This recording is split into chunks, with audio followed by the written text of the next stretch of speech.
long, so I'm going to make it up in this one. Okay, so problem 3 is using similar polygons. So here, if they are true, that means part 1 is true. The angles are congruent, corresponding angles are congruent, and part 2 is true. The corresponding sides, that scale factor will be the same for each of the sides. All right, the ratio of the sides. So we want to determine what is x. Well, x is from f to g, so we want to use part 2 here because they are similar. It states right here they're similar, so these two parts hold true. So we're going to use part 2 because we want to find a side length. So f to g, well, what's that similar to? Well, a, b, c, d. So a, b, c, d, that one is similar to e.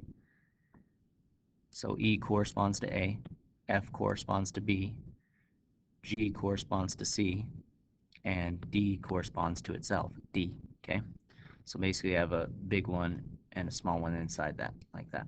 Okay, so we want to find f to g. So what corresponds to that? Well, f goes to b and g goes to c. Okay, and then for our second one, we want to set up a proportion, set it equal to something that we know, because what we don't know here is f to g. We don't need x, but we know bc gives it to bc is 7.5. Okay, so everything else we want to know, because I don't know x, so that means I need to know these two. Okay, well, since I started with fg, that means I need to start with the same rectangle. Okay, well, I don't know this one. Why? Hint, you're supposed to find that, and you got it. Okay, so I'm not going to use that one, but I do know this. I do know e to d.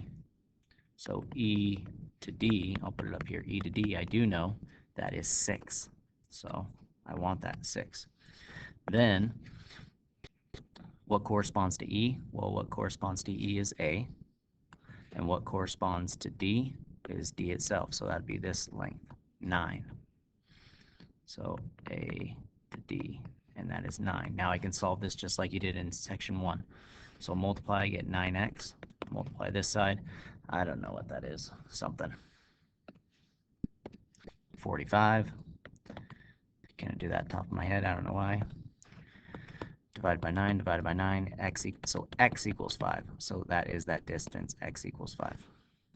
Okay, and then the got it, you're to find y. So set up the same kind of proportion thing and solve just like we did in section 1 and solve for x or solve for y this side, right? You could use this same scenario, 6 over 9. But what goes with 6 is this triangle.